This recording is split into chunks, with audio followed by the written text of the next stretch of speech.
माली का नाम और उसका प्यार वो अनमोल दात है जिसे सिर्फ और सिर्फ इंसान ही ले सकता है। 84 लाख जोनियों में बाकी की जोनियां सब की सब गुलाम हैं। मनुष्य को अधिकार मिले हैं कि वो मालिक का नाम जपे और मालिक के प्यार को पाके, परमानंद को पाके दोनों जहां की खुशियों से माला माल हो जाए। यह संभव है अगर इंसान अपने पीर और मुर्शिद कामिल गुरु सदगुरु की बात को सुने। इंसान पे जब मन हावी होता है तो एक कहावत है, बिगड़े मन गुरु का न पीर का।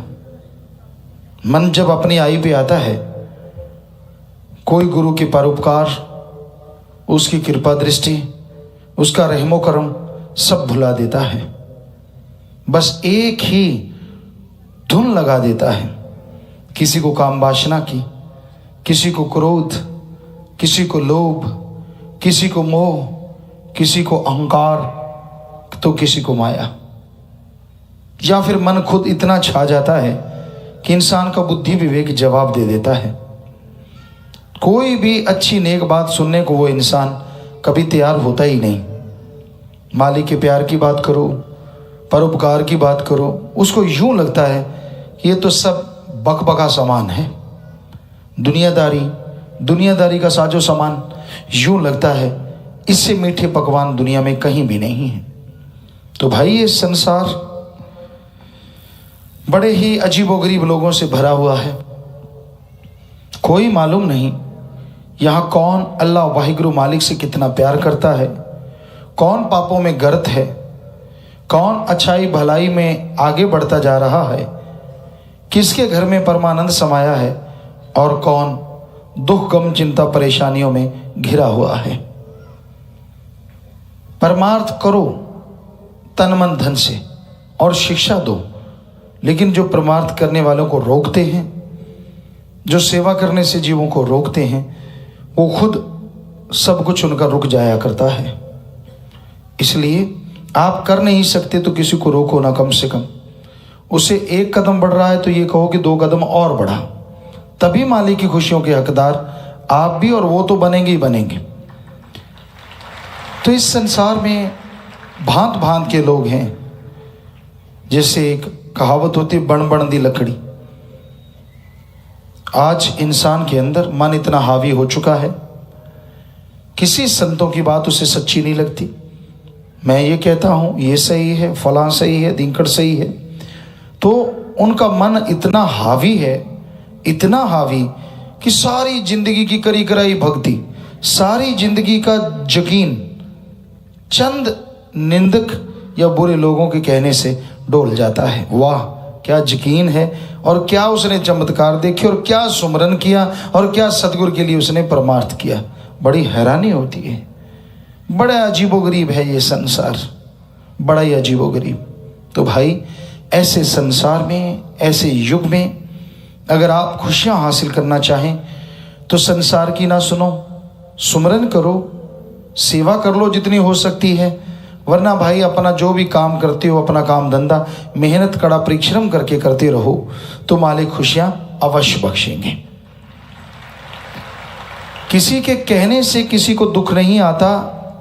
आदमी जब बुरे कर्म किसी के कहने से करता है, जब मन के पीछे चलता है तो दुख भोगता है, सारी दातें, सारी खुशियां बुला देता है।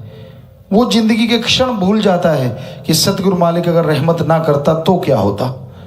जिंदगी तिनकों की तरह बिखर जाती, पता नहीं कितना दुख उठाना पड़ता। मौत जैसे भयानक कर्म मालिक काटने वाले। लेकिन जब मन हावी हो जाए, मनमते लोगों की सोहबत करे और उनको सही बताए कि ये मनमते लोग बिल्कुल सही हैं, समझ लो उसका बेड़ा गर्क होने वाला है। क्योंकि मालिक के अपने सतगुरु मौला का जो नहीं बन सकता वो संसार में किसी का नहीं बन सकता। और सतगुरु के वचन जो नहीं सुनता अमल कैसे करेगा। बेपरवाह जी फरमाया करते कि कुछ एक लोग ऐसे होते हैं जो अमल नहीं करते, सिर्फ खाली ढोल, खाली लिफाफा, अंदर कुछ नहीं होता। तो ऐसे लोग धीरे धीरे सामने आ रहे हैं। चंदे के लोग बेपरवाह जी ने बोला इससे ज़्यादा तो नहीं हो सकता। तो ऐसे लोगों से सावधान रहें। बस आप किसी के पास बैठे राम नाम की चर्चा करें और जैसी वो कहे जी तब तो ये था अब तो नहीं, समझ लो उसका बेड़ा गर्क होने वाला है। क्योंकि वो कहने वाला ये क्यों भूल जाता है कि उसने तब ऐसा था, उस तब में ही उस तब वाले ने कहा हम थे, हम हैं और हम ही रहेंगे। सारी संगत को बोला, सद्ब्रह्मचारियों को बोला, किसी को नहीं छोड़ा। तो समझ लो उसका वो एंड बिल्कुल किनारे पे पहुंच चुका है। मन और मनमते लोगों की सोहबत कर करके होना तो ये चाहिए, तेनू यार नाल की तेनू जोर नाल की, तो अपनी निवेड़ तेनू होर नाल की। हर किसी का अपना अपना कर्म है। एक ही माँ बाप के दो बच्चे दो तरह के कर्म लिखवा के आते हैं, एक दोजख में जलता है और एक स्वर्ग जन्नत में जाता है। ये हकीकत है। पर आप तो जी कईयों का होता है अपना खुद का दिमाग नहीं होता, ठुस जैसा उसको पढ़ा दिया, जैसा उसको समझा दिया, हाँ बिल्कुल सही है, ऐसा है वैसा है, और दो चार पंप मार दिए, वाह जी साहब जी फलाना जी धिंकड़ जी, बस साहब जी तो अकड़ गए। तो भाई अपने सतगुरु मुर्शिद के परोपकारों को भुलाओ ना। हम तो अपनी बात कहते हैं कि मुर्शिद कामिल का ऋण अरबों जाने भी दें तो भी चुकाया नहीं जा सकता। रोम रोम हर जन्म में अपने मुर्शिद कामिल का परोपकार गाए तो भी गिनाया नहीं जा सकता। बाकी किसी दूसरे की बात नहीं कह सकते। तो इसलिए भाई किसी की उंगली पे ना चढ़ो, किसी का कुछ जाता नहीं और जो चढ़ते उनका कुछ रहता नहीं। तो आपको एक बात सुनाते हैं। दो दोस्त बैठे हैं, हंसने वाली बात है, क्योंकि लोग एक बर्बाद हो जाता है वो सोचते हैं यार मेरे साथ वाला बर्बाद क्यों नहीं हुआ। बैठे थे और अपने वो ससुराल में अपने दोस्त को लेके गया था, तो उन्होंने खीर बनाई, आ गई, उसने चम्मच भर के खाई, बस कुछ सोचा और आंखों से आंसू आ गए। कहने लगा यार क्या हुआ। दूसरे दोस्त ने पूछा, कहता यार मेरी माँ बीमार थी बहुत ज़्यादा, मुझे उसकी याद आ गई।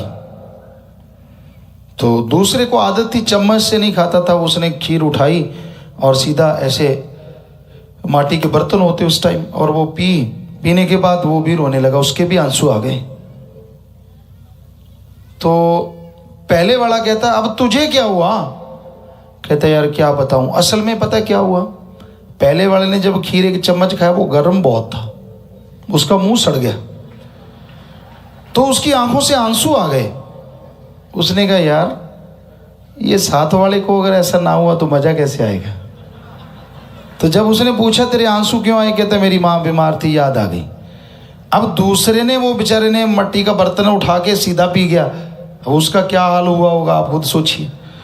तो उसके आंसू ज्यादा आ गए। तो पहले ने पूछा कि तू क्यों रोया। कहता सच बताऊं, कहता हाँ। कहता जो तेरी माँ बीमार थी ना वो मर गई, मुझे उसका सपना आ गया बैठे बैठे। तो आज के कलयुग में ऐसे हैं यारी दोस्ती रिश्ते नाते। एक तो डूब गया, कहता यार ये दूसरा है सही सलामत घूम रहा है। कहता मेरे को तो माँ, फिर माँ ऐसी मरती है। तो भाई बच के रहो। हमने आपको भजनों में भी सुनाया है, मस्तो मस्त रूहानी रूप नाइट्स में, अगलाई डब्बू कुत्ता कंध थे बच के रहो ये तुसी बच के। सो वो हकीकत बोली है हमने, उसमें 1% भी कोई, वैसे तो कोई भी बेपरवाही यहाँ मंच है या वहाँ मंच है, किसी से भी बुलाते हैं एक शब्द भी झूठ नहीं बुलवाते, पर समय के अनुसार कई शब्द बड़े सही और खरे उतरते हैं। तो आप यकीन मानो ना मानो आपकी मर्जी, जब दलदल में गिर जाओगे तब मानना चाहिए, ना मानना, जब तक बचे हो बचे हो। इसलिए भाई ये खीर संभल के खाओ। तो यानी राम नाम पे संभल के चलो। ये काल की नगरी है, यहाँ जो जगह है वो बड़ी ही फिसलने वाली है। क्या पता कौन कौन सी चीज़ पानी गिरा दे और दोमट माटी पे पानी गिर जाए, आदमी फिर स्केटिंग करता ही नजर आता है। पहले होता था मस्ताना जी धाम में, माटी ऐसी थी और बरसात आ जाती तो उस गेट में वो माटी चली जाती तो फिर वहाँ स्केटिंग ही होती रहती थी। कई बार देखा था हमने, जो संभल के नहीं चलते थे मुंह उठा के बात करते जाते, नीचे से पाँव निकल जाते, दाढ़, फिर जल्दी जल्दी खड़े होते, फिर दाढ़। तो ऐसा कई बार हुआ है, जो संभल के चलता, झुक के भी हाँ नहीं आराम से चलना है, वो बच जाता था। कई बार ऐसा हम आते थे सत्संगों में, हमारे आगे आजू बाजू में, पर रहमत रखी, हम तो कभी नहीं ऐसा हुआ। बरसात के मौसमों में ऐसा बहुतों को होते देखते, वो दूसरा उसको खड़ा करने लगता, वो भी जाता धड़ाम। तो ये कलयुग है, यहाँ फिसलनबाजी है भाई। अगर बचना है तो किसी की उंगली पे ना चढ़ो, और ना मन की उंगली पे चढ़ो। मान लो आपको कोई उंगली नहीं लगा रहा, तो आपका मन लगा रहा होगा, मन तरह तरह के सब्ज बाग दिखा रहा होगा। तो ये वही अल्लाह वाहिगुरु सतगुरु मौला की चर्चा का दर है, जो साईं मस्ताना जी परम पिता शास्त्राम जी महाराज ने बनाया है। उन्होंने वचन किए थे, कर रहे हैं और वो करवाते रहेंगे, क्योंकि वही कर्ण करावनहार हैं। सो बचो मन से और मनमते लोगों से, क्योंकि कोई आपको मालिक से जुड़ा देख के खुश नहीं होता। वही खीर वाली बात है कि वो चाहते हैं कि मैं तो गिरा, ये क्यों बचा। और फिर वो तरह तरह की बातें बना बना के अपने गुनाह छुपा छुपा के। तो इसलिए भाई हमारा तो हर किसी के लिए हम तो पहरेदार हैं, चौकीदार हैं, जगाना हमारा फर्ज। मानो ना मानो आपकी मर्जी, जिंदगी आपकी और खुशियां और गम भी आपके, पर बचोगे तभी अगर अमल करोगे।